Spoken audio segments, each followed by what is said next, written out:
نحمد ونصلی علی رسول الکریم اما بعد فاعوذ باللہ من الشیطان الرجیم بسم اللہ الرحمن الرحیم۔ آج کا جو سبق ہے وہ قیام اللیل اور قیام رمضان، تہجد اور وتر کے بارے میں ہے۔ تو انشاءاللہ ہم اس کو شروع کرتے ہیں۔ اعوذ باللہ من الشیطان الرجیم بسم اللہ الرحمن الرحیم۔ دیکھیں جو تین الفاظ ہیں، تہجد، قیام اللیل اور قیام رمضان، یہ نام استعمال کیے جاتے ہیں ان نفل نمازوں کے لیے جو رسول اللہ صلی اللہ علیہ وسلم رات کے وقت پڑھا کرتے تھے۔ اس سے پہلے ہم نے چاشت کی نماز کے بارے میں پڑھا۔ وہ نفل ہیں، چاشت کے وہ نفل ہیں جو کہ رسول اللہ صلی اللہ علیہ وسلم دن کے وقت پڑھتے تھے، صبح فجر کی نماز کے بعد سے لے کر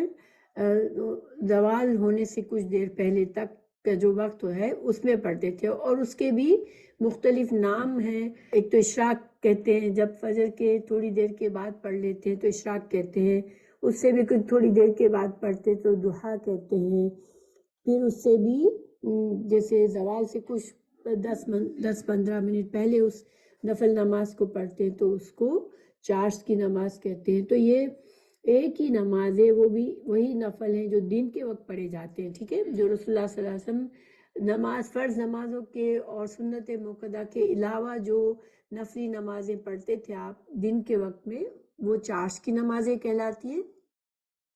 اسی طرح رسول اللہ صلی اللہ علیہ وسلم کا جو معمول تھا رات میں نماز پڑھنے کا، عشاء کی نماز کے بعد سے لے کر فجر کی نماز کا وقت شروع ہونے سے پہلے تک کے وقت کے دوران آپ صلی اللہ علیہ وسلم نفل نمازیں پڑھا کرتے تھے، اور یہ ان کے مختلف نام ہیں، جس کو تہجد بھی کہا گیا، قیام اللیل بھی کہا گیا، اور رمضان میں جب تراویح بھی، جو تراویح پڑھتے ہیں وہ بھی اصل میں قیام رمضان یا قیام اللیل ہی ہے وہ بھی۔ تو یہ ساری رات کی نمازیں ہیں، اور وتر کی نماز جو ہے وہ اصل میں عشاء کا حصہ نہیں ہے۔ بہت سے لوگ اسے نماز عشاء کا حصہ سمجھتے ہیں، لیکن یہ جو کہ رات کے نفل پڑھنے کے بعد ان کو طاق بنانے کے لیے وتر پڑھے جاتے ہیں۔ تو انشاءاللہ اس کے بارے میں ہم ان مسائل کو سمجھیں گے۔ تو سب سے پہلے فضیلت کیا ہے، رات کی نمازوں کی فضیلت کیا ہے؟ تو سیدنا ابو امامہ رضی اللہ عنہ روایت کرتے ہیں کہ رسول اللہ صلی اللہ علیہ وسلم نے فرمایا، تہجد ضرور پڑھا کرو، کیونکہ وہ تم سے پہلے صالحین کی روش ہے، اور تمہارے لیے اپنے رب کے قرب کا وسیلہ ہے، گناہوں کے مٹانے کا ذریعہ اور مزید گناہوں سے بچنے کا سبب ہے۔ تو یہ حدیث جو ہے، اس سے ہمیں تہجد کے رات کی نماز پڑھنے کے فائدے پتہ چل رہے ہیں، اور یہ حدیث صحیح حدیث ہے، اور یہ حسن درجے کی حدیث ہے، اور یہ صحیح ابن خزیمہ کی کتاب میں ہے، اور جامع ترمذی میں 3539 اور صحیح ابن خزیمہ میں 1135 نمبر کی حدیث ہے۔ تو اس میں کیا کیا فائدے نظر آئے ہمیں؟ کہ اللہ کے قربت کا ذریعہ ہے رات کی نماز، اور انسان کے گناہوں کو مٹانے کا ذریعہ ہے، اور مزید جو انسان رات کی نماز پابندی سے پڑھے گا وہ اپنے رب سے قریب ہوگا، اور اس کو گناہوں سے دلچسپی نہیں ہوگی، گناہ کے کاموں سے وہ دور بھاگے گا، تو یعنی کہ گناہوں سے بچنے کا بھی سبب ہے۔ اب اگلی حدیث ہے، وہ بھی فضیلت کے بارے میں۔ سیدنا ابو ہریرہ رضی اللہ عنہ روایت کرتے ہیں کہ رسول اللہ صلی اللہ علیہ وسلم نے فرمایا، اس شخص پر اللہ کی رحمت ہو جو رات کو اٹھا، پھر نماز تہجد پڑھی اور اپنی بیوی کو جگایا، پھر اس نے بھی نماز پڑھی، پھر اگر بیوی غلبہ نیند کے باعث نہ جاگی تو اس کے منہ پر پانی کے چھینٹے مارے۔ اس عورت پر بھی اللہ کی رحمت ہو جو رات کو اٹھی، پھر نماز تہجد پڑھی اور اپنے خاوند کو جگایا، پھر اس نے بھی نماز پڑھی، پھر اگر خاوند غلبہ نیند کے باعث نہ جاگا تو اس کے منہ پر پانی کے چھینٹے مارے۔ تو یہ حدیث جو ہے وہ حسن درجے کی ہے، سنن ابو داؤد کی حدیث ہے، اور حدیث نمبر 1308۔ اس حدیث میں ہمیں کیا پتہ چلتا ہے؟ رات کی نماز کا ایک تو ہمیں اس کی فضیلت پتہ چلتی ہے کہ یہ نماز ایسی ہے کہ انسان کو اس کو پڑھنا چاہیے، اس کی عادت ڈالنی چاہیے، اس میں دوام کرنا چاہیے۔ اور دوسری بات یہ پتہ چلی کہ شوہر اور بیوی کو نہ صرف دنیا میں ایک دوسرے کے فائدے کے متعلق سوچنا چاہیے، بلکہ آخرت میں بھی ایک دوسرے کے لیے خیر اور بھلائی کا خیال ہونا چاہیے، اور ایسے اعمال پر ایک دوسرے کو ترغیب دینی چاہیے جن سے ان کی آخرت سنور سکتی ہے۔ تو اب اگلی حدیث ہم دیکھتے ہیں۔ سیدنا ابو ہریرہ رضی اللہ عنہ کہتے ہیں کہ رسول اللہ صلی اللہ علیہ وسلم نے فرمایا، فرض نماز کے بعد سب سے افضل نماز رات کی تہجد کی نماز ہے، ٹھیک ہے؟ تو فرض نماز کے بعد، یعنی کہ دیکھیے فرض نماز کا بہت بڑا جو ثواب ہے، بہت بڑا درجہ ہے، تو اس کے بعد جو نفلی نمازوں میں سب سے زیادہ جو جس کا درجہ ہے، جو افضل ہے، وہ رات کی نماز ہے، کیونکہ نفلی نمازیں بھی کئی قسم کی ہوتی ہیں اور انسان بغیر کوئی سبب کے بھی بہت سی نفلی نمازیں پڑھ سکتا ہے، تو ان سب میں افضل درجہ کس کا ہے؟ رات کی نماز کا۔ اور یہ حدیث جو ہے صحیح مسلم کی حدیث ہے 1163۔ یہ حدیث ہے، رسول اللہ صلی اللہ علیہ وسلم نے فرمایا، جب انسان سوتا ہے تو شیطان اس کے سر کی گنڈی پر 3 گرے لگاتا ہے اور ہر گرے کے ساتھ کہتا ہے، رات بڑی لمبی ہے تو سویا رہے۔ پھر اگر وہ بیدار ہو کر اللہ کا ذکر کرے تو ایک گرہ کھل جاتی ہے، اگر وضو کرے تو دوسری گرہ کھل جاتی ہے، اور اگر نماز پڑھے تو تیسری گرہ بھی کھل جاتی ہے، اور وہ شادمان اور پاک نفس ہو کر صبح کرتا ہے، ورنہ اس کی صبح خبیث سست نفس کے ساتھ ہوتی ہے۔ تو یہ حدیث ہے، صحیح بخاری کی حدیث ہے 1142۔ تو دیکھیں اس سے ہمیں ایک بات پتہ چلتی ہے کہ صبح کے وقت فجر کی نماز کے لیے یا انسان تہجد کے لیے اٹھنے میں سستی آتی ہے اگر، تو اس کا مطلب ہے شیطان اپنا کام کر رہا ہے، تو انسان کو شیطان کو بھگانا ضروری ہے کہ اس وقت سستی نہ کرے۔ اگر اس وقت انسان سستی کر کے سوچتا ہے اچھا تھوڑا سا اور سو جاؤں، تو یہ شیطان کی سرگوشی ہوتی ہے، اور اس سے انسان کو بچنا چاہیے، انسان کو فوراً سے اٹھ جانا چاہیے اور اس خیر کے کام میں دیر نہیں کرنی چاہیے۔ پھر رسول اللہ صلی اللہ علیہ وسلم نے فرمایا، اللہ تعالیٰ ہر رات جب 1/3 رات باقی رہ جاتی ہے تو آسمانی دنیا پر نزول فرما کر فرماتا ہے، کوئی ہے جو مجھے پکارے میں اس کی دعا قبول کروں، کوئی ہے جو مجھ سے مانگے میں اسے دوں، کوئی ہے جو مجھ سے بخشش طلب کرے میں اسے بخش دوں۔ تو یہ حدیث بھی صحیح بخاری کی ہے 1145۔ تو دیکھیں سبحان اللہ، یہ وہ وقت ہے جب اللہ سبحانہ تعالیٰ، ہم انتظار کرتے ہیں بندوں کا کہ بندے اٹھے اور مجھ سے دعا مانگے، مجھ سے اپنی خواہشات کا ذکر کرے، مجھ سے مغفرت مانگے، مجھ سے جنت مانگ لے۔ ہم جو بھی اس وقت مانگ لیتے ہیں تو وہ اللہ سبحانہ تعالیٰ قبول فرماتے ہیں۔ تو اتنی بڑی فضیلت ہے یہ رات کی نماز کی۔ اچھا، پھر نبی رحمت کا شکر کرنے کا انداز۔ رسول اللہ صلی اللہ علیہ وسلم جو تھے وہ اللہ کے نبی ہیں، اور اللہ کے نبی تھے، اللہ سبحانہ تعالیٰ سے محبت کا کیا عالم ہوگا ان کا، آپ صلی اللہ علیہ وسلم تہجد میں اتنا لمبا قیام کرتے تھے۔ سیدنا مغیرہ رضی اللہ عنہ فرماتے ہیں کہ رسول اللہ صلی اللہ علیہ وسلم رات کو تہجد میں اتنا لمبا قیام کرتے تھے کہ آپ کے پاؤں سوج جاتے۔ آپ سے سوال ہوا، آپ اتنی مشقت کیوں کرتے ہیں حالانکہ آپ کا اگلے پچھلے سب گناہ معاف ہیں؟ آپ نے فرمایا صلی اللہ علیہ وسلم، کیا پھر جب اللہ تعالیٰ نے مجھے نبوت کے انعام، مغفرت کی دولت اور بے شمار نعمتوں سے نوازا ہے، میں اللہ کا شکر گزار بندہ نہ بنوں؟ تو اس حدیث میں ہمیں ایک تو رسول اللہ صلی اللہ علیہ وسلم کی صفت شکر گزاری کا پتہ چلتا ہے، دوسرا ہمیں یہ پتہ چلتا ہے کہ جب اللہ تعالیٰ ہمیں نعمتیں دیتا ہے تو بندے کو شکر کرنا چاہیے ان نعمتوں کا۔ اور یہ صحیح حدیث ہے، صحیح بخاری کی 1130۔ پھر نیند سے بیدار ہونے کی دعائیں۔ سیدنا عائشہ فرماتی ہیں رضی اللہ عنہا، فرماتی ہے کہ رسول اللہ صلی اللہ علیہ وسلم جب رات کو بستر سے تہجد کے لیے اٹھتے تو یہ پڑھتے ہیں، اللہ اکبر، الحمدللہ، سبحان اللہ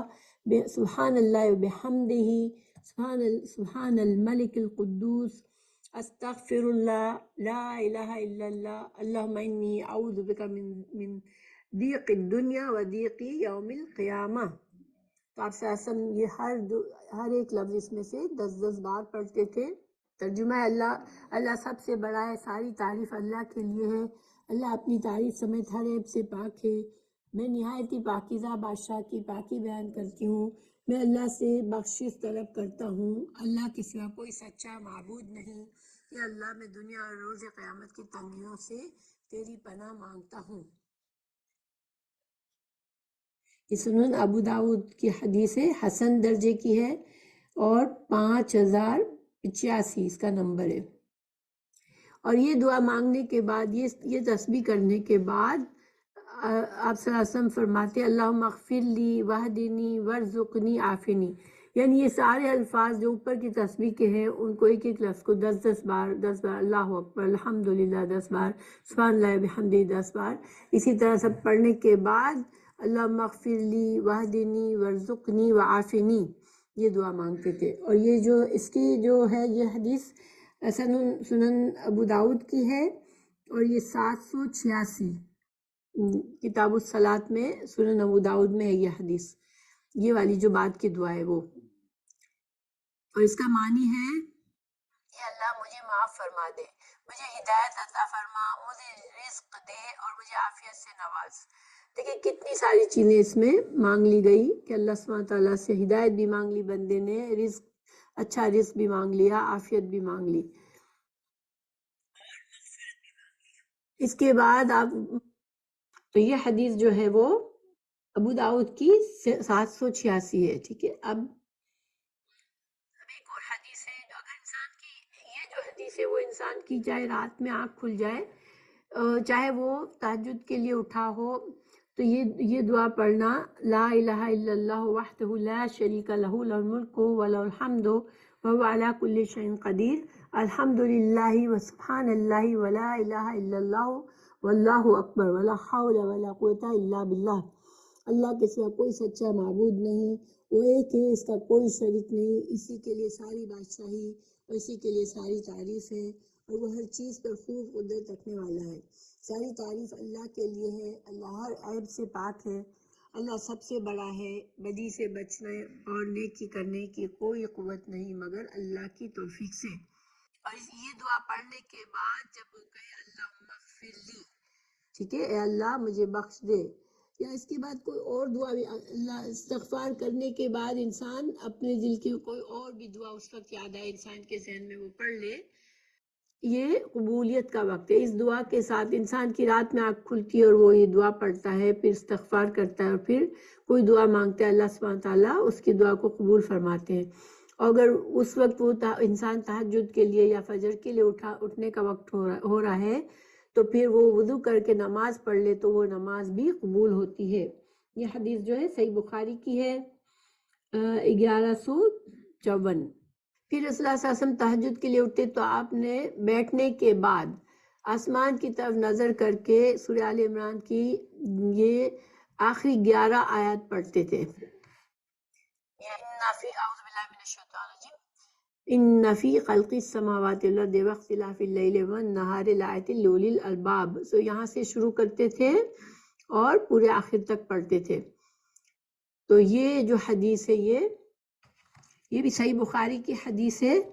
4569 4569 اور 4570، اور صحیح مسلم میں بھی یہ حدیث ہے۔ ایک اور دعا بھی رسول اللہ صلی اللہ علیہ وسلم سے ثابت ہے، جب سورہ آل عمران کی یہ آیات پڑھنے کے بعد آپ صلی اللہ علیہ وسلم کیا کرتے تھے، اللہم اجعل فی قلبی نورم وفی لسانی نورم وجعل فی سمعی نورم وجعل فی بصری نورم وجعل من خلفی نورم ومن امامی نورم وجعل من فوقی نورم ومن تحت نورم اللہم آتنی نورا، یہ صحیح مسلم کی حدیث ہے۔ اچھا، اس کے بعد جب تہجد کی نماز آپ رسول اللہ صلی اللہ علیہ وسلم پڑھتے تھے تو جو دعائے استفتاح ہوتی ہے نماز میں، جب انسان اللہ اکبر کر کے نیت باندھتا ہے پھر دعائے استفتاح پڑھتا ہے، تو تہجد کے وقت آپ صلی اللہ علیہ وسلم دعائے استفتاح کے طور پر اس دعا کو پڑھتے تھے۔ سیدنا ابن عباس رضی اللہ عنہ روایت کرتے ہیں کہ جب رسول اللہ صلی اللہ علیہ وسلم رات کو تہجد کے لیے کھڑے ہوتے تو تکبیر تحریمہ کے بعد یہ پڑھتے تھے اللہم لک الحمد انت قیم السماوات والارض ومن فیہن وَلَكَ الْحَمْدُ لَكَ مُلْكُ السَّمَاوَاتِ وَالْأَرْضِ وَمَنْ فِيهِنَّ وَلَكَ الْحَمْدُ أَنْتَ نُورُ السَّمَاوَاتِ وَالْأَرْضِ وَلَكَ الْحَمْدُ أَنْتَ مَلِكُ السَّمَاوَاتِ وَالْأَرْضِ وَلَكَ الْحَمْدُ أَنْتَ الْحَقُّ وَوَعْدُكَ الْحَقُّ وَلِقَاؤُكَ الْحَقُّ وَقَوْلُكَ الْحَقُّ وَالْجَنَّةُ حَقٌّ وَالنَّارُ حَقٌّ وَالنَّبِيُّونَ حَقٌّ ومحمد صلی اللہ علیہ وسلم حق والساعة حق اللہم لک اسلمت وبک آمنت وعلیک توکلت وإلیک انبت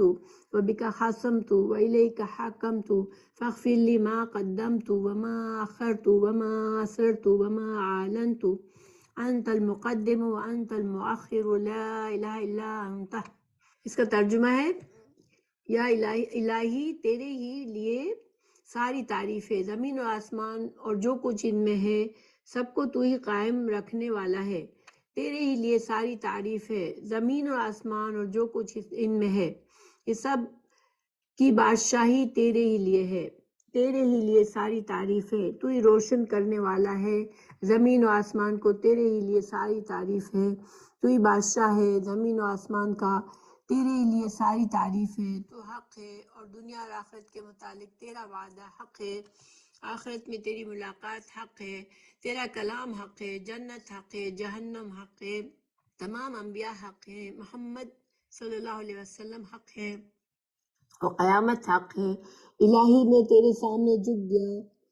میں صرف تیرے ساتھ ایمان لایا، میں نے صرف تجھی پر بھروسہ کیا، میں نے صرف تیری طرف رجوع کیا، صرف تیری مدد سے دشمنوں سے جھگڑا کیا، میں نے صرف تجھے اپنا حاکم مانا، سو تو میرے اگلے پچھلے اور ظاہر و پوشیدہ اور جنہیں تو مجھ سے زیادہ جانتا ہے سارے کے سارے گناہ معاف کر دے، تو یہ آگے کرنے والا ہے اور پیچھے ڈالنے والا ہے، تیرے سوا کوئی سچا معبود نہیں۔ تو یہ صحیح بخاری کی حدیث ہے 1120۔ اس کے بارے میں ہمیں حدیث ملتی ہے جس میں سے کی نماز تہجد کا اسلام بیان نہیں ہو سکتا۔ سیدنا ابو ذر رضی اللہ عنہ کہتے ہیں رسول اللہ صلی اللہ علیہ وسلم نے تہجد میں قیام کیا اور ایک آیت کو پڑھتے رہے صبح تک اور صبح کر دی۔ ایک بار نماز میں اب صلی اللہ علیہ وسلم نے صرف ایک ہی آیت کو کئی بار پڑھا یہاں تک کہ صبح ہو گئی، اور وہ آیت کون سی تھی؟ سورہ مائدہ کی 118، اعوذ باللہ من الشیطان الرجیم، ان تعذبہم فانہ عبادک وَإِن تَغْفِرْ لَهُمْ فَإِنَّكَ أَنْتَ الْعَزِيزُ الْحَكِيمُ۔ اگر تو انہیں عذاب دے تو وہ تیرے ہی بندے ہیں، اگر انہیں معاف کر دے تو تو یقیناً تو غالب اور حکمت والا ہے۔ تو دیکھیں اس سے رسول اللہ صلی اللہ علیہ وسلم کی امت کے بارے میں کتنی زیادہ فکر مند رہتے تھے۔ یہ آیت جو ہے وہ امت کے بارے میں اللہ تعالیٰ سے دعا کر رہے ہیں کہ اللہ تعالیٰ اگر بخش دے تو تو عزیز الحکیم ہے۔ اچھا پھر سیدنا حذیفہ رضی اللہ عنہ سے دوسری حدیث ہے کہ اس میں آپ صلی اللہ علیہ وسلم کی نماز بڑی طویل ہوا کرتی تھی۔ اس کا ہمیں پتہ چلتا ہے کہ سورہ بقرہ پڑھی آپ نے پہلی رکوع میں، اور اس میں آپ نے 4 رکعت میں سورہ البقرہ، سورہ آل عمران، سورہ نساء اور سورہ مائدہ پڑھی، یعنی آپ صلی اللہ علیہ وسلم نے تہجد کے 4 رکعت جیسے 2 کر کے جو آپ کا معمول تھا، 2 رکعت پھر سلام پھیرنا، 2 رکعت پھر سلام پھیرنا، تو اسی طرح سے 4 رکعت لمبی لمبی صورتیں سورہ البقرہ، سورہ آل عمران، سورہ نساء اور سورہ مائدہ پڑھی تھی۔ تو گویا ایسے ان 2 حدیثوں سے ہمیں کیا پتہ چلا؟ ہم بڑی طویل نمازیں پڑھا کرتے تھے۔ ہمیں یہاں پر یہ پتہ چلا کہ انسان صرف ایک ہی آیت کو بھی بار بار پڑھ سکتا ہے قیام اللیل میں، اور ہمیں دوسرا یہ پتہ چلا کہ لمبی لمبی آیات، لمبی لمبی سورہ جیسے سورہ بقرہ اور سورہ آل عمران جیسی صورتیں بھی پڑھ سکتا ہے انسان۔ اسی طرح آپ صلی اللہ علیہ وسلم نے رکوع، قومیں، سجدے اور جلسے کی درازی اور اس میں تسبیحات اور دعائیں کی کثرت سے پڑھنا آپ پر ختم تھا، یعنی کہ نہ صرف قیام آپ کا لمبا ہوتا تھا بلکہ آپ کے سجدے، رات کی نمازوں میں آپ کے قیام، آپ کے سجدے، آپ کے جلسے میں بیٹھنا، یہ رکوع میں جانا، یہ سب کچھ میں طوالت ہوا کرتی تھی۔ اسی طرح دوسری حدیث سیدنا حذیفہ سے ہے رضی اللہ عنہ سے کہ آپ صلی اللہ علیہ وسلم نے سورہ البقرہ پڑھی، ایک نماز کی رکعت کے اندر قیام میں سورہ البقرہ پڑھی اور اس کے بعد سورہ النساء شروع کر دی اور سورہ النساء سے پڑھا. تو گویا کہ دیکھیں یہاں پر ہمیں یہ پتا چلا کہ سورہ بقرہ کے بعد سورہ آل عمران ہوتی ہے، لیکن آپ صلی اللہ علیہ وسلم نے سورہ النساء شروع کر دی. تو گویا کہ نمازوں میں قیام میں اگر ہم جو قرات پڑھتے ہیں اس میں ہم صورتوں میں ترتیب ضروری نہیں ہے. اگر ایک سے زیادہ صورتیں ہم پڑھتے ہیں تو اس میں ضروری نہیں ہے کہ جس طرح قرآن میں ان کی ترتیب ہے اسی طرح پڑھا جائے. ٹھیک ہے، کوئی بھی سورہ پڑھ سکتے ہیں اور آگے پیچھے ہو سکتا ہے، صورتوں کو ہم آگے پیچھے کر سکتے ہیں. ہاں آیات سورہ کے اندر کی آیات کو ایک ہی رکعت کے اندر انسان آگے پیچھے نہ کرے، لیکن پوری سورہ اگر پڑھ رہا ہے انسان اور ایک سورت پوری کر کے دوسری پڑھتا ہے تو پھر ضروری نہیں ہے کہ ترتیب کے ساتھ پڑھے. اچھا، یہاں پر ایک اور بات بھی پتہ چلتی ہے اس حدیث میں، آہستہ آہستہ سکون سے پڑھتے تھے. ایک بات تو یہ یہاں پر ہے، اور دوسری یہ کہ جب تلاوت کے دوران کسی آیت میں تسبیح کا ذکر ہوتا تو سبحان اللہ پڑھتے تھے، اور اگر اس میں کچھ مانگنے کا ذکر ہوتا تو دعا کرتے تھے، کوئی سوال کرتے تھے، اگر پناہ مانگنے کا ذکر ہوتا تو اعوذ باللہ پڑھتے. یعنی دیکھیے یہ تو آپ صلی اللہ علیہ وسلم کا اپنا معمول تھا، لیکن رسول اللہ صلی اللہ علیہ وسلم امت پر ایسا بوجھ نہیں ڈالا کہ انسان ساری رات صرف نمازیں پڑھتا رہے. ٹھیک ہے، اللہ صلی اللہ علیہ وسلم نے عبداللہ بن عمر رضی اللہ عنہ سے کہا، مجھے بتایا گیا ہے کہ تم ساری رات نفل پڑھتے ہو اور دن کو روزہ رکھتے ہو. اگر تم ایسا کرو گے تو تمہاری آنکھ کمزور اور طبیعت سست ہو جائے گی. تمہاری جان اور تمہارے بال بچوں کا بھی تم پر حق ہے، اس لیے روزہ رکھو اور افطار بھی کرو، رات کو قیام کرو اور نیند بھی. یہاں پر ہمیں اعتدال نظر آتا ہے اس حدیث میں. رسول اللہ صلی اللہ علیہ وسلم نے یہ نصیحت فرمائی کہ انسان نفلی روزے بغیر ناغا کے نہ پڑھے، یعنی نہ کرے، یعنی کہ ایک روزہ رکھا پھر دوسرا رکھا تیسرا رکھا، اس طرح سے ہمیشہ کی ہمیشگی نہ کرے نفلی روزوں میں، بلکہ اگر ایک روزہ رکھا ہے نفلی روزہ تو اس کے بعد ایک دن چھوڑ کے دوسرا کرے، یا پھر کچھ دنوں کے بعد کرے، انسان کی استطاعت کے مطابق کرے. لیکن زیادہ سے زیادہ جو انسان نفلی روزے رکھ سکتا ہے وہ ایک روزہ چھوڑ کے ایک دن. اسی طرح قیام اللیل میں بھی انسان ساری رات نہ کرے بلکہ رات کے کچھ حصے میں قیام کرے اور پھر سو بھی جائے، کیونکہ یہ انسان کی کمزوریاں، انسان کی ضرورتیں بھی ہیں کہ نیند بھی انسان کے لیے ضروری ہوتی ہے، اور دن میں بھی انسان کو بہت سے کام کاج بھی ہوتے ہیں، روزی روٹی کا بھی خیال رکھنا ہوتا ہے، بچوں فیملی کا بھی خیال رکھنا ہوتا ہے. تو اس لیے انسان اعتدال سے کام لے. اور اسی طرح قرآن کی تلاوت جو انسان رمضان میں کرتا ہے اس میں بھی رسول اللہ صلی اللہ علیہ وسلم نے فرمایا کہ زیادہ سے زیادہ اگر کوئی پڑھنا چاہتا ہے تو 3 راتوں میں قرآن پورا کر سکتا ہے، لیکن اس سے کم دنوں میں ایسا نہ کرے کہ انسان پورا قرآن کی تلاوت قیام اللیل میں کر لے. ٹھیک ہے، یعنی کہ 3 دن کے اندر قرآن کو پورا نہ کر لے، پھر وہ اتنا زیادہ اس کو بہت جلدی کرنی پڑے گی. تو نبی کے سیدنا عبداللہ بن عمر رضی اللہ عنہ فرماتے کہ 1 ماہ میں قرآن پاک ختم کر لیا کرو. یعنی رسول اللہ صلی اللہ علیہ وسلم سے رسول اللہ صلی اللہ علیہ وسلم نے عبداللہ بن عمر کو یہ نصیحت فرمائی کہ 1 مہینے میں پورا قرآن ختم کر لیا کرو. انہوں نے عرض کی کہ میں اس سے زیادہ تلاوت کرنے کی طاقت رکھتا ہوں. آپ نے فرمایا تو 20 دن میں ختم کر لیا کرو. انہوں نے کہا میں اس سے زیادہ طاقت رکھتا ہوں، تو آپ صلی اللہ علیہ وسلم نے فرمایا تو 10 دنوں میں ختم کر لیا کرو. انہوں نے کہا کہ میں اس سے بھی زیادہ طاقت رکھتا ہوں. آپ صلی اللہ علیہ وسلم نے فرمایا 7 دن میں ختم کر لیا کرو، اس سے زیادہ کی اجازت نہیں. تو یہ حدیث جو ہے اور یہ جو تلاوت ہے یہ قیام اللیل کے دوران تلاوت کی بات ہو رہی ہے کہ آپ صلی اللہ علیہ وسلم نے ان کو یہ نصیحت فرمائی کہ آپ جو ہے زیادہ سے زیادہ. اس حدیث میں یہ صحیح بخاری کی حدیث ہے 5054. ٹھیک ہے، تو اس میں آپ صلی اللہ علیہ وسلم نے زیادہ سے زیادہ 7 دن میں پورا قرآن پڑھو، اتنی تلاوت رات کے قیام میں کر سکتے ہو انسان، لیکن اس کی زیادہ کی اجازت نہیں. لیکن پھر ایک اور حدیث بھی ہے کہ پھر آپ صلی اللہ علیہ وسلم نے انہیں قرآن پاک 3 دن میں ختم کرنے کی اجازت دے دی اور فرمایا قرآن پاک سے اس شخص کو پوری سمجھ حاصل نہیں ہو سکتی جو 3 دن سے کم مدت میں قرآن پاک کو ختم کرتا ہے. یہ دوسری حدیث ہے، یہ سنن ابو داؤد کی ہے 1390. یعنی بخاری کی حدیث سے جو میکسیمم ہمیں پتہ چلتا ہے آپ صلی اللہ علیہ وسلم نے 7 دن میں انسان اگر تراویح پڑھتا ہے یا قیام اللیل کرتا ہے، اس میں قرآن کی لمبی لمبی آیتیں پڑھتا ہے، تلاوت کرتا ہے، تو پھر زیادہ سے زیادہ 7 دن میں قرآن کا پورے مکمل کرے، اس سے زیادہ جلدی نہ کرے۔ لیکن ابو داؤد میں 3 دن کی بھی ہمیں ملتی ہے، اور یہ دونوں صحیح حدیث ہیں۔ تو یہ جو 3 دن والی ہے یہ مستدرک میں ہے، یہ حدیث 1161، اور یہ حسن درجے کی ہے۔ تو یعنی کہ زیادہ سے زیادہ اگر انسان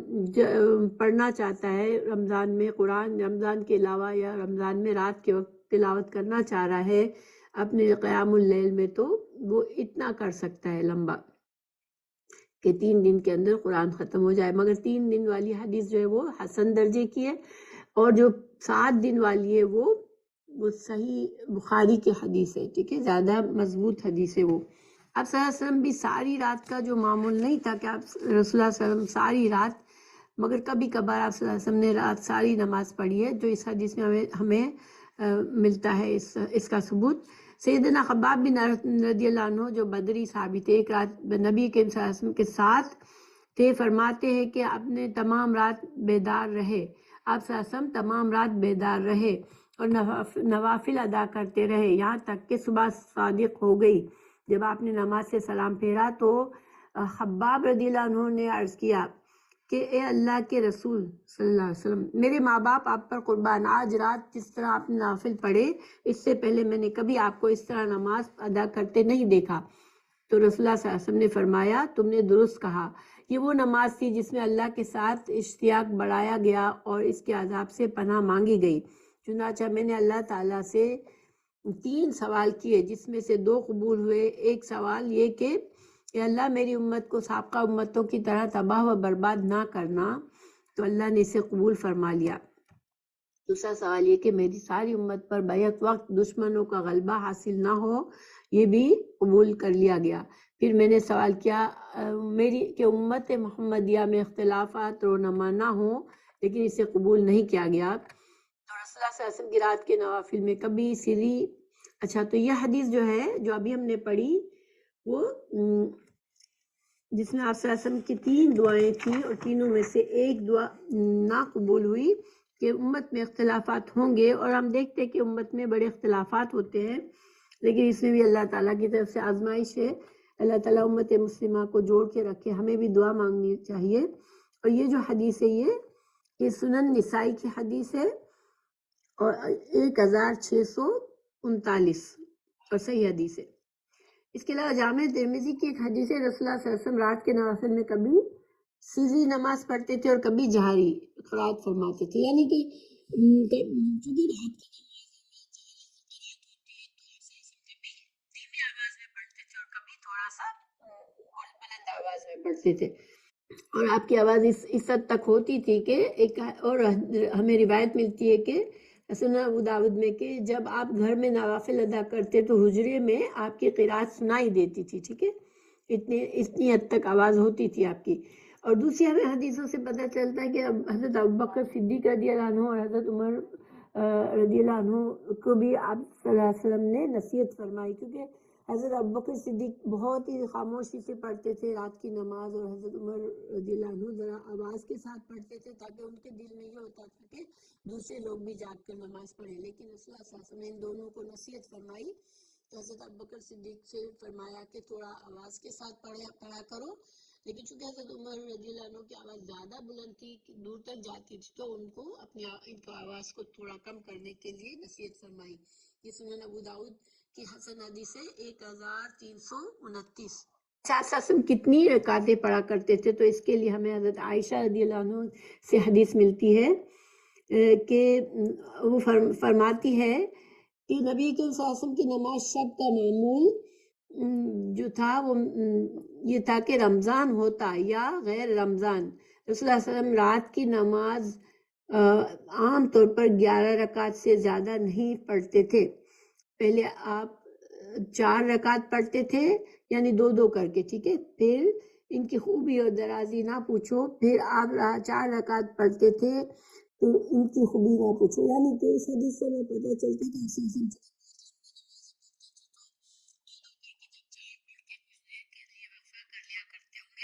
اور پھر دوسری 2 رکعت کر کے 4، یعنی 8 رکعت پڑھا کرتے تھے،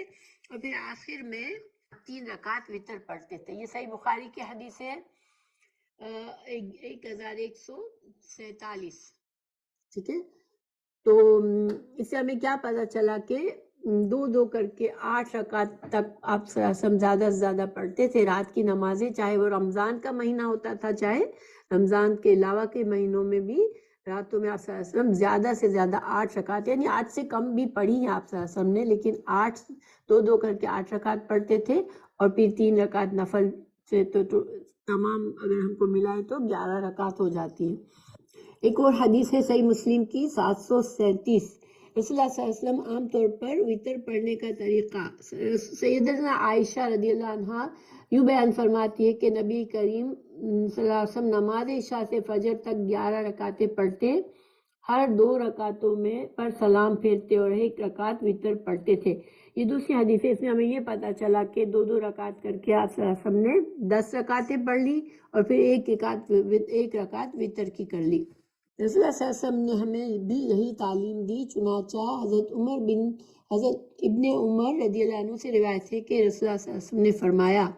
رات کی نماز 2 رکعتیں ہیں. ٹھیک ہے. اس سے ہمیں دلیل ملتی ہے کہ رات میں ہم جو نمازیں پڑھتے ہیں 2 کر کے پڑھنی ہے، پھر سلام پھیرنا ہے. پھر صبح صادق ہونے کا خطرہ ہو تو 1 رکعت پڑھ لو اور 1 رکعت پہلی ساری نمازوں کو طاق بنا دے گی. تو یہ حدیث صحیح بخاری کی ہے. تو یہاں ہمیں کیا پتا چلا کہ انسان 8 رکعت کو اگر لمبا کرتا ہے، پھر 2 رکعت میں پڑھتا ہے، پھر 1 رکعت پڑھتا ہے، اور اگر 10 رکعت کی نفلیں پڑھی ہے رات کی تو پھر 1 رکعت سے بھی وتر ہو سکتا ہے. ٹھیک ہے. عام طور پر رسول اللہ صلی اللہ علیہ وسلم کا طریقہ یہ ہوتا تھا کہ جو پہلی 2 رکعت پڑھتے تو وہ اگر وہ عشاء کی سنتیں اگر ہوتی تو ان کو ہلکا پڑھتے تھے، لیکن پھر اس کے بعد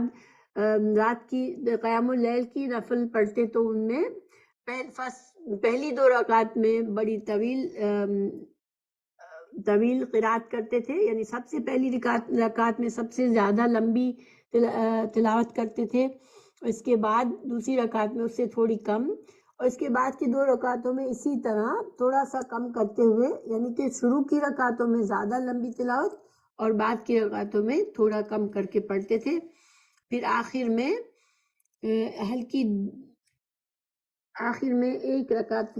وتر پڑھ لیا. ٹھیک ہے. ان سب حدیث میں ایسا لگتا ہے کہ آپ صلی اللہ علیہ وسلم نے 1 ہی رکعت وتر پڑھی ہے، لیکن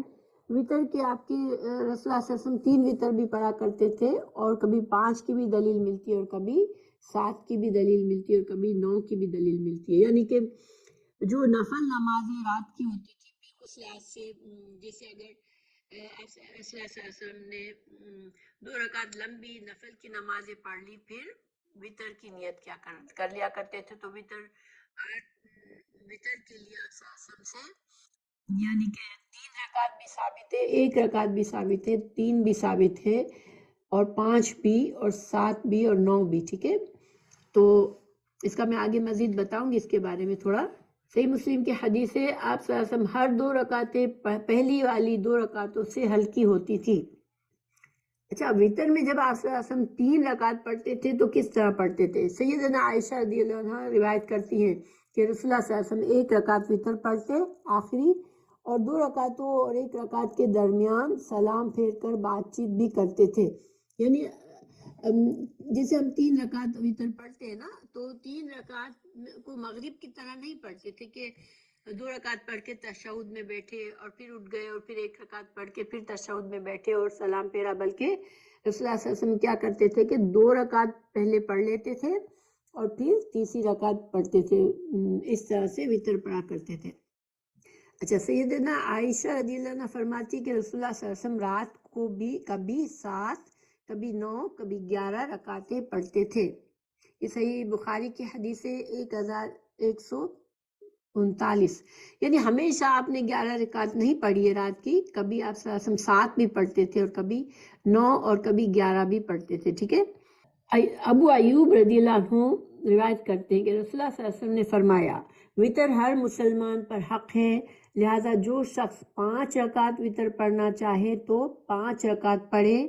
جو کوئی 3 رکعت وتر پڑھنا چاہے تو 3 رکعت پڑھے، اور جو کوئی ایک رکعت وطر پڑھنا چاہے تو ایک رکعت پڑھے. یہ سنن ابو داؤد کی 1422 حدیث ہے. تو اس میں وطر کا طریقہ ہے. تو اب دیکھیں رسول اللہ صلی اللہ علیہ وسلم رات کو کل 13 رکعت پڑھتے، ان میں سے 5 رکعت وطر پڑھتے تھے. تو اب کیا ہوا کہ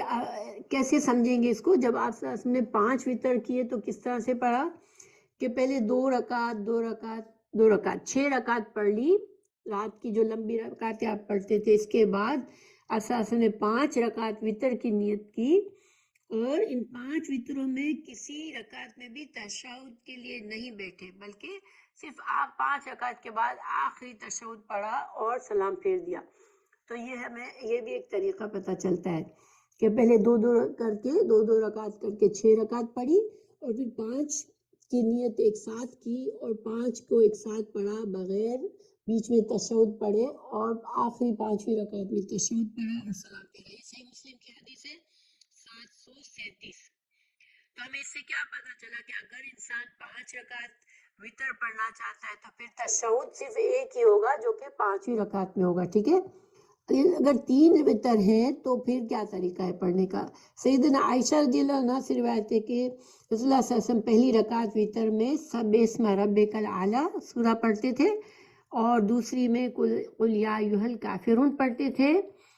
اور تیسری میں قل هو اللہ احد پڑھتے تھے. یہ الکبریٰ للبہقی کی حدیث ہے اور حسن درجے کی ہے. اور اس میں ہمیں یہ پتہ چلا جب آپ صلی اللہ علیہ وسلم نے 3 رکعت وطر پڑھی تو ایک ساتھ تینوں رکعت پڑھی، کوئی بیچ میں تشہد نہیں پڑھا، اور آخر میں پہلی رکعت میں سبح اسم ربک الاعلی پڑھا، پھر قل یا ایھا الکافرون پڑھا، پھر قل هو اللہ احد، اور پھر تشہد کر کے سلام پھیرا. رسول اللہ صلی اللہ علیہ وسلم نے فرمایا ایک رات میں 2 بار وطر پڑھنا جائز نہیں. یہ حدیث سنن ابو داؤد کی ہے، حدیث نمبر 1439. یعنی کہ اگر انسان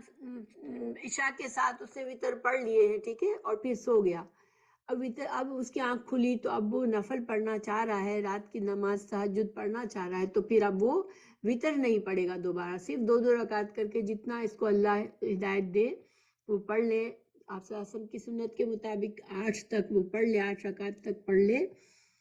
تو وہ پڑھ سکتا ہے، مگر دوبارہ وطر نہیں کرے گا. ٹھیک ہے، وطر نہیں پڑھے گا. اور حدیث رسول اللہ صلی اللہ علیہ وسلم نے فرمایا 3 وطر نہ پڑھو.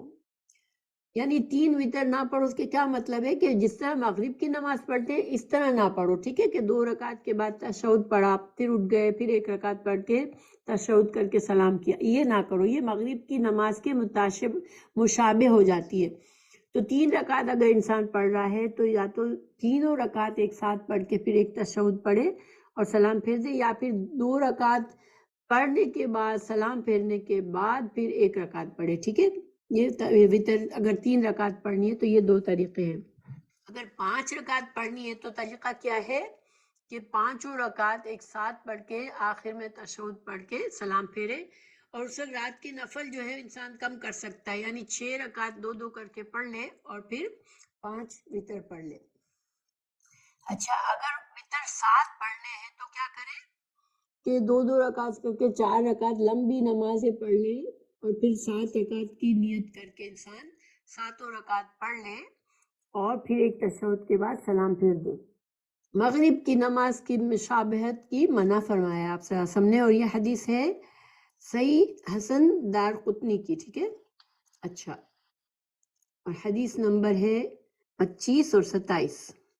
پھر نبی کریم صلی اللہ علیہ وسلم نے فرمایا رات کو اپنی آخری نماز وطر کو بناؤ. یہ صحیح بخاری کی حدیث ہے. یعنی کہ اگر وطر عشاء کے بعد انسان نے نہیں پڑھے ہیں اور نفلیں پڑھی ہیں تو وطر پڑھنا وطر کو آخری نماز پڑھا. یعنی انسان کی نیت ہے کہ مجھے نوافل پڑھنے ہیں، مجھے رات کے قیام اللیل پڑھنا ہے، تو یا تو اگر عشاء کے بعد وہ پڑھتا ہے اپنی نفل نمازیں 2 رکعت کر کے، جتنی اللہ اسے توفیق دے زیادہ سے زیادہ، جیسے کہ ہمیں حدیث سے پتہ چلتا ہے کہ 8 رکعت اور پھر 2 رکعت اور پھر 1 رکعت. ٹھیک ہے. اچھا، لیکن وطر ہمیشہ آخری نماز ہو. اب اگر اس صورت میں کہ انسان عشاء کے ساتھ اس کو ڈر تھا کہ وہ اگر وطر ابھی نہیں پڑھے گا عشاء کی نماز کے بعد تو شاید وہ اس کی پھر آنکھ نہ کھلے، تو اس صورت میں اگر وطر پڑھ لیتا ہے لیکن پھر تہجد کے وقت رات کو آنکھ کھل جاتی ہے تو پھر وہ نفل پڑھ سکتا ہے 2 رکعت کر کے، مگر وطر دوبارہ پھر نہیں پڑھے گا۔ اور اگر اس کی عادت بنائی ہوئی ہے اور اس کو اللہ نے توفیق دی ہے کہ انسان ہمیشہ نفلیں پڑھتا ہے رات میں، تو پھر وطر جو ہے عشاء کے بعد نہ پڑھے، ہمیشہ اپنی رات کی نماز پڑھنے کے بعد وطر پڑھے۔ نبی کریم صلی اللہ علیہ وسلم نے فرمایا جو شخص آخر رات میں نہ اٹھ سکے تو وہ اول شب میں وطر پڑھ لے، اور جو آخر رات اٹھ سکے وہ آخر رات وطر پڑھے، کیونکہ آخر رات کی نماز افضل ہے۔ یہ حدیث جو ہے صحیح مسلم کی حدیث ہے، حدیث نمبر 755۔ یعنی کہ زیادہ اجر و ثواب کب ہے وطر پڑھنے کا؟ جب انسان اپنی نوافل رات کو پڑھے، اور رات کے آخری حصے میں فجر کی نماز سے پہلے، فجر کا نماز شروع ہونے کا وقت شروع ہونے سے پہلے پڑھے، یہ زیادہ افضل وقت ہے پڑھنے کا، ٹھیک ہے۔ اچھا، حضرت عائشہ سے روایت ہے کہ رسول اللہ صلی اللہ علیہ وسلم نے اول رات، رات کے وسط اور پچھلی رات، یعنی رات کے آخری حصے میں، ہر حصے میں وطر پڑھے ہیں۔ یعنی آپ صلی اللہ علیہ وسلم نے بھی ہمیشہ رات کو جو آخری وقت ہے اس میں نفل نہیں پڑھے، وطر نہیں پڑھے ہیں، بلکہ رسول اللہ صلی اللہ علیہ وسلم کبھی رات کے اول حصے میں اور کبھی بیچ کے حصے میں اور کبھی آخر کے حصے میں بھی پڑھنا ثابت ہے، ٹھیک ہے۔ یہ حدیث جو ہے صحیح بخاری کی حدیث ہے 996۔ جیسا کہ شروع میں نے بتایا تھا کہ تہجد، قیام اللیل، یہ سارے ایک ہی نماز کے نام ہے۔ تو رمضان میں اس کو ہم پڑھتے ہیں تو اس کو ہم تراویح کہتے ہیں، یا قیام اللیل کہتے ہیں، قیام رمضان کہتے ہیں، لیکن یہ سب کا سب ایک ہی ہے۔ اور اچھا، اگر انسان 8 رکعت پڑھتا ہے، اگر انسان وطر کے 9 رکعت پڑھنا چاہتا ہے تو کیا کرے؟ تو انسان دیکھیں 2 رکعت لمبی پڑھ لے، اپنی جو نفل نماز، رات کی نماز لمبی پڑھ لے، اور پھر انسان 9 رکعت وطر کی نیت کر لے، تو پھر کیا کرے کہ 8 رکعت تک تو کوئی تشہد نہ پڑھے، 8ویں رکعت کے بعد تشہد پڑھے، اور پھر 9ویں رکعت کے لیے اٹھ جائے اور 9ویں رکعت پڑھ کے سلام پھیر دے۔ تو گویا کہ دیکھیں اب فرق کیا ہے، جب 3 رکعت پڑھتے ہیں، جب 5 پڑھتے ہیں وطر، یا کبھی 7 پڑھتے ہیں، تو ان سب میں صرف ایک ہی تشہد ہے، ان سب میں جو ہے وہ آخری تشہد صرف پڑھے اور اس میں سلام پھیر دے، یعنی بیچ میں تشہد نہ پڑھے۔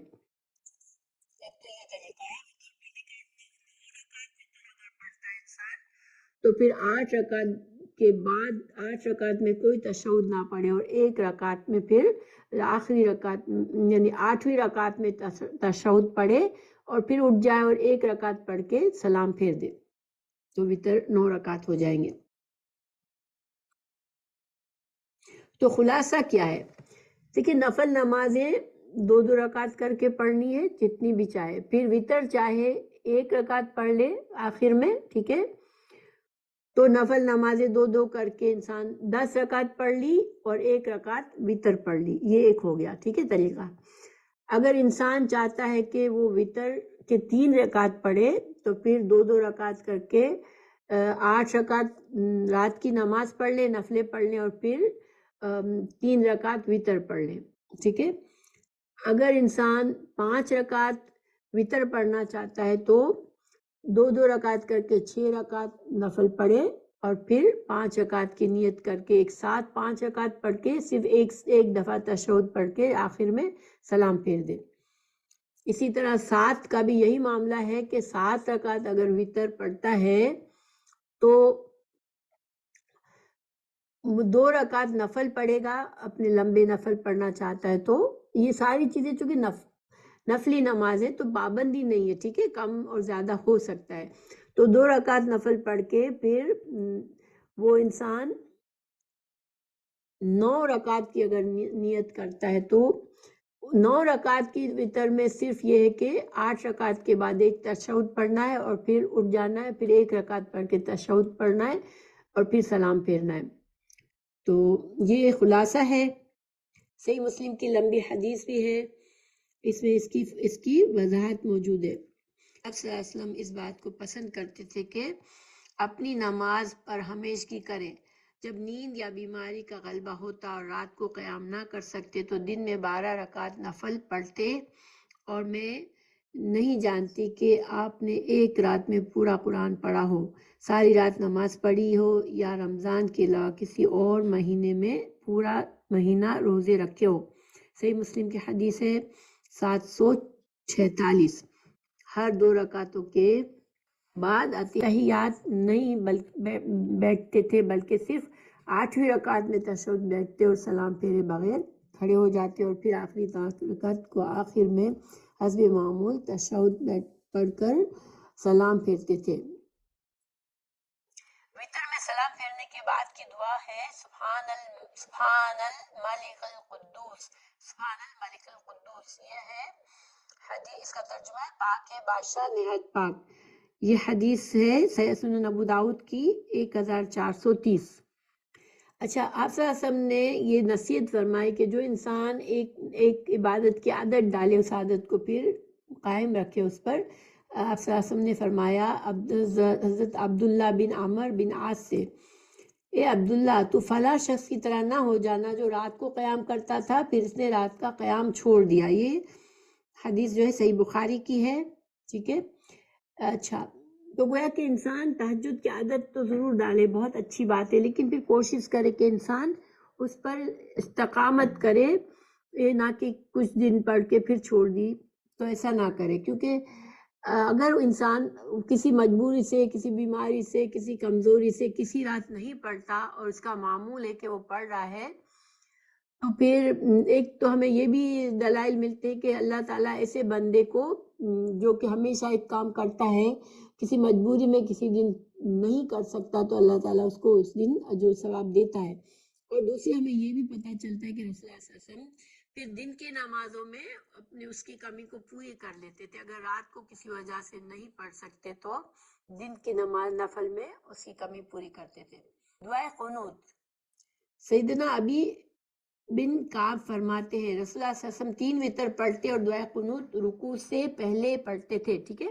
رکوع سے پہلے پڑھنے کا ہے دعائے قنوت کو۔ جو لوگ رکوع کے بعد پڑھتے ہیں وہ قنوت نازلہ ہے، وہ اس کا میں ابھی سمجھاتی ہوں، لیکن جو دعائے قنوت وتر میں پڑھی جاتی ہے وہ رکوع میں جانے سے پہلے پڑھی جاتی ہے۔ اور دوسری بات ہمیں یہ بھی پتہ چلتا ہے کہ کیونکہ نفلی نمازیں ہیں تو انسان اپنی استطاعت کے مطابق جتنا وہ خوشی سے نشاط سے پڑھ سکتا ہے اتنا پڑھے، یہ نہیں کہ انسان سے جاگا بھی نہیں جا رہا اور سیدھے طرح سے وہ کھڑا بھی نہیں ہو سکتا، اتنا تھک چکا ہے اور پھر بھی وہ نفلیں پڑھتا ہے۔ کیونکہ حضرت سیدنا زینب رضی اللہ عنہ نے ایک رسی لگائی تھی اور رات کو وہ نفل پڑھتی تھی کہ جب وہ سست ہو جاتی تو رسی کو پکڑ لیتی تھی۔ آپ صلی اللہ علیہ وسلم نے اس رسی کو کھلوا دیا اور فرمایا کہ ہر شخص اپنی نشاط اور چستی کے موافق نماز پڑھے، پھر جب سست ہو جائے تو تھک جائے تو آرام کرے۔ تو ہم ان سب باتوں کا خلاصہ یہ ہوا کہ انسان رات کی نمازوں کی بڑی فضیلت ہے، انسان پڑھنے کی عادت ڈالے، مگر اپنی استطاعت کے مطابق پڑھے اور کوشش کرے کہ جتنا وہ پڑھتا ہے اس میں دوام کرے اور اس کو ہمیشگی کے ساتھ پڑھے، لیکن اتنا زیادہ ایک دن پڑھ کے پھر دوسرے دن بالکل ہی نہیں پڑھ سکتے کہ فرض نماز بھی مشکل ہو رہی ہے، ایسا نہ کرے۔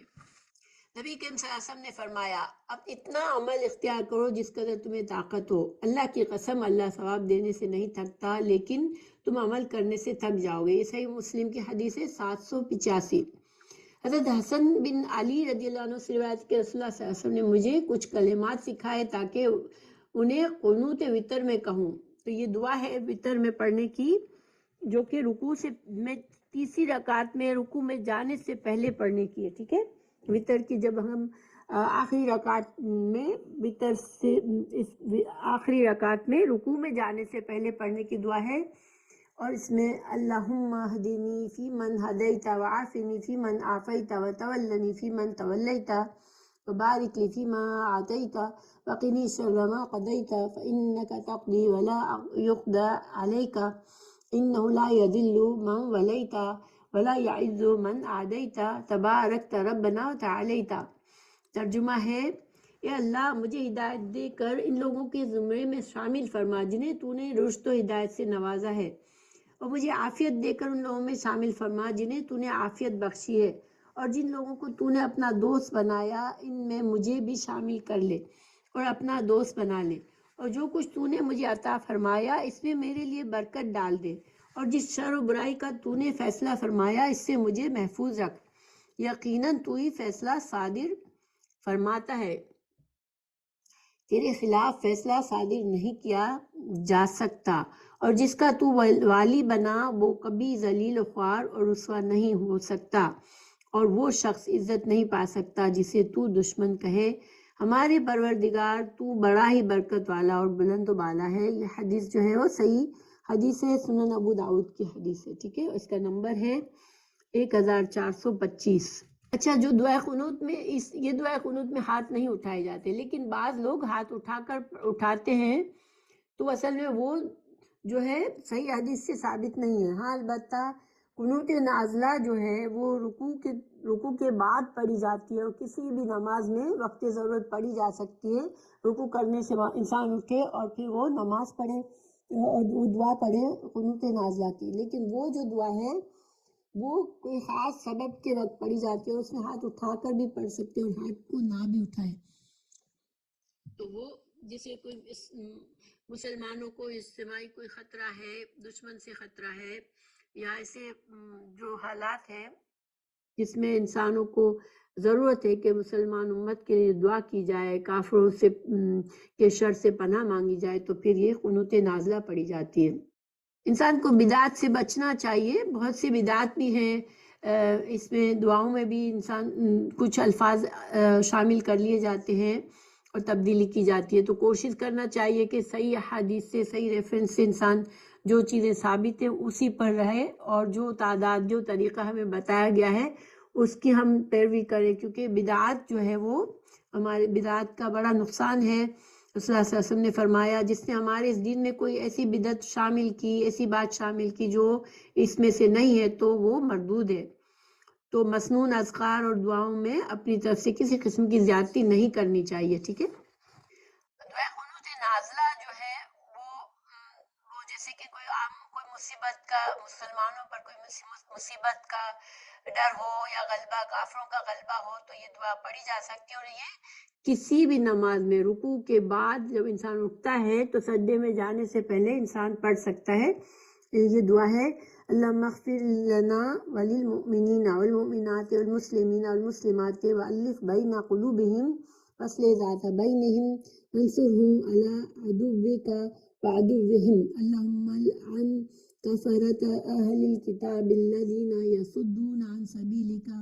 ویکذبون رسلک ویقاتلون اولیاءک، اللہم خالف بین کلمتہم وزلزل اقدامہم وانزل بہم بأسک الذی لا تردہ عن القوم المجرمین۔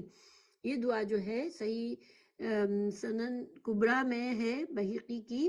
اور دعا کا نمبر ہے 210 211، لیکن جیسے کہ میں نے بتایا کہ یہ دعائے قنوت نازلہ ہے، جو کہ دعائے قنوت وتر سے الگ ہے،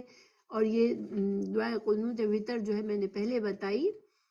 اور جس میں رکوع کے بعد ہاتھ اٹھانا اور اس رکوع کے بعد پڑھنے کا نہیں ہے، بلکہ رکوع سے پہلے پڑھنا ہے۔ اور پھر آپ صلی اللہ علیہ وسلم کو جب کافروں پر بددعا کرنی ہوتی تھی یا مسلمانوں کے لیے کوئی نیک دعا کا ارادہ فرماتے تھے، تو آپ آخری رکعت کے رکوع میں کے بعد سمع اللہ لمن حمدہ اور ربنا ولک الحمد کہنے کے بعد اونچی آواز میں یہ دعا قنوت نازلہ فرماتے تھے، ٹھیک ہے۔ اچھا، ایک بار آپ صلی اللہ علیہ وسلم نے کافروں کی بہت بڑی زیادتی پر 1 ماہ تک ان کے لیے بد دعا کی تھی، اور یہ قنوت نازلہ بھی پڑھی تھی۔ اچھا، جو رمضان میں تراویح پڑھی جاتی ہے، ٹھیک ہے، رمضان میں جو قیام کیا جاتا ہے اس کے لیے فضیلت، جس سے ایمان کے ساتھ اور ثواب کی نیت سے رمضان کا قیام کیا، اس کے پچھلے گناہ معاف کر دیے جائیں گے۔ صحیح بخاری کی حدیث ہے 2009۔ کیا آپ صلی اللہ علیہ وسلم نے تراویح پڑھائی تھی ہر رات نماز میں؟ تو آپ صلی اللہ علیہ وسلم نے کبھی ایسا نہیں کیا، بلکہ 3 راتیں ثابت ہے آپ صلی اللہ علیہ وسلم نے قیام رمضان کرایا تھا۔ یہ سیدنا ابو ذر کہتے ہیں رضی اللہ عنہ، ہم نے رسول اللہ صلی اللہ علیہ وسلم کے ساتھ نماز رمضان المبارک کے روزے رکھے، شروع میں آپ نے ہمارے ساتھ مہینے میں سے کچھ بھی قیام نہ کیا، یعنی آپ صلی اللہ علیہ وسلم روزوں کی راتوں میں شروع میں آپ نے کوئی قیام نہیں کروایا، عشاء کے بعد آپ صلی اللہ علیہ وسلم اپنے حجرے میں جاتے تھے، ٹھیک ہے۔ لیکن 23ویں رات میں آپ نے ہمیں قیام رمضان کرایا، پھر آپ نے 24ویں رات چھوڑ دی، پھر 25ویں رات کو آپ نے کرایا، پھر 26ویں رات کو چھوڑ کر 27ویں رات میں آپ صلی اللہ علیہ وسلم نے اپنے اہل خانہ اور اپنی عورتوں کو بھی اور سب لوگوں کو جمع کر کے قیام کیا اور فرمایا جو شخص امام کے ساتھ نماز عشاء ادا کرتا ہے اس کے لیے پوری رات کا قیام لکھا جاتا ہے۔ یہ صحیح سنن ابو داؤد کی حدیث ہے۔ تو اس سے کیا پتہ چلتا ہے کہ آپ صلی اللہ علیہ وسلم نے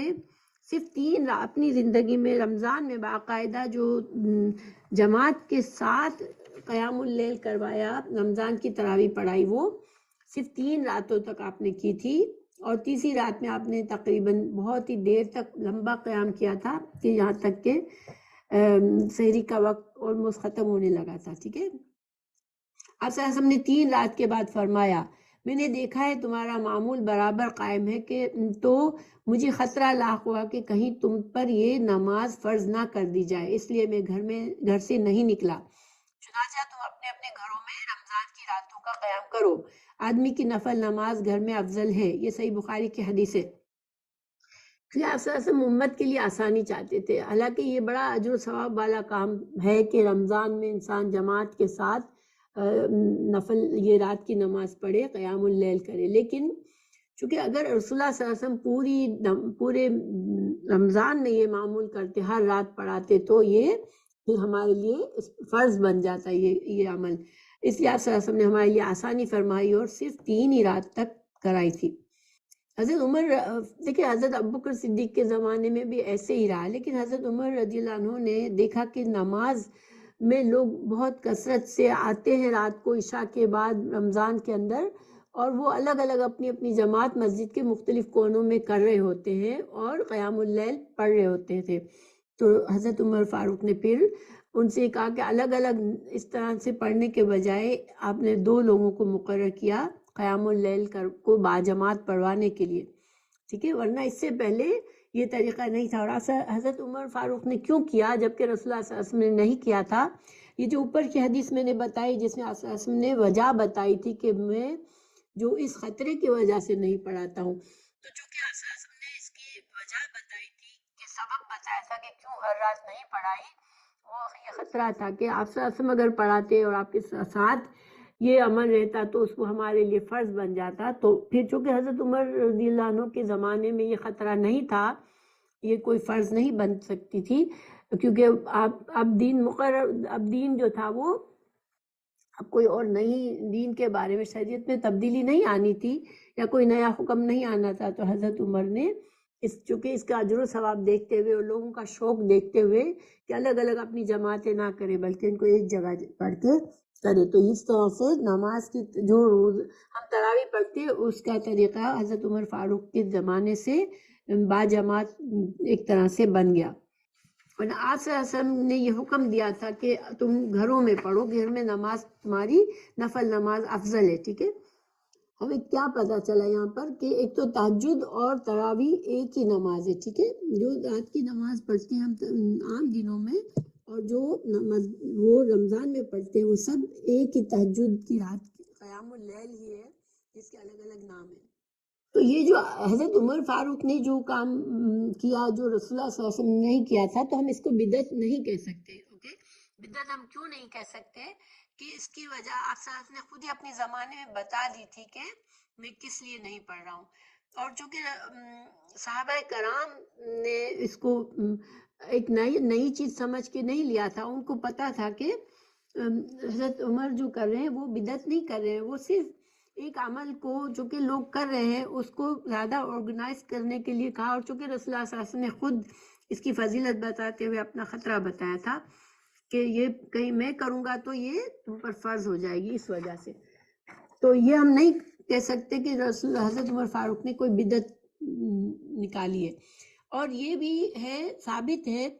کہ حضرت عمر نے 11 رکعت سے زیادہ کا حکم نہیں دیا تھا۔ حضرت ابو سلمہ رحم اللہ نے سیدہ عائشہ سے پوچھا کہ رمضان المبارک میں رسول اللہ صلی اللہ علیہ وسلم کی رات والی نماز کیسی تھی؟ سیدنا صدیقہ کبریٰ نے فرمایا رمضان اور غیر رمضان میں رسول اللہ صلی اللہ علیہ وسلم رات کی نماز 11 رکعت سے زیادہ نہیں پڑھتے تھے۔ یہ صحیح بخاری کی حدیث ہے 1147۔ حضرت جابر رضی اللہ عنہ سے روایت ہے کہ رسول اللہ صلی اللہ علیہ وسلم نے ہمیں رمضان میں 8 رکعت قیام رمضان کرایا، پھر وتر پڑھایا، ٹھیک ہے۔ یہ ابو خزیمہ کی حدیث ہے۔ تو ثابت ہوا کہ رسول اللہ صلی اللہ علیہ وسلم نے 3 رات جو نماز پڑھائی تھی وہ 11 رکعت تھی، 8 رکعت 2 کر کے پڑھا کے پھر وتر کے 3 رکعت پڑھائے تھے۔ اور حضرت تمیم داری رضی اللہ عنہ کو حضرت عمر نے حکم دیا تھا کہ لوگوں کو 11 رکعت نماز پڑھائیں، ٹھیک ہے۔ یہ موطا امام مالک کی حدیث ہے۔ تو حضرت عمر فاروق نے مدینے کے قاریوں کو 11 رکعت پڑھانے کا حکم دیا تھا۔ امیر المومنین سیدنا عمر بن خطاب، سیدنا علی بن ابو طالب، سیدنا ابی بن کعب، عبداللہ بن مسعود رضی اللہ عنہ سے 20 رکعت قیام اللیل کی تمام روایت ضعیف ہے، ٹھیک ہے۔ جو لوگ ان سے یہ روایت کرتے ہیں کہ حضرت عمر نے 20 پڑھائی تھی یا اور صحابہ کے نام جو میں نے بتائے، تو وہ روایت صحیح نہیں ہے، ٹھیک ہے، وہ صحیح سند سے نہیں ہے۔ اب آخری بات، سحری اور نماز فجر کا درمیان کا وقفہ، فجر کی نماز کب انسان وتر پڑھ لے، یعنی کہ انسان کب ختم کرے اپنی قیام اللیل اور سحری کھا لے، اگر رمضان میں وہ پڑھ رہا ہے تو۔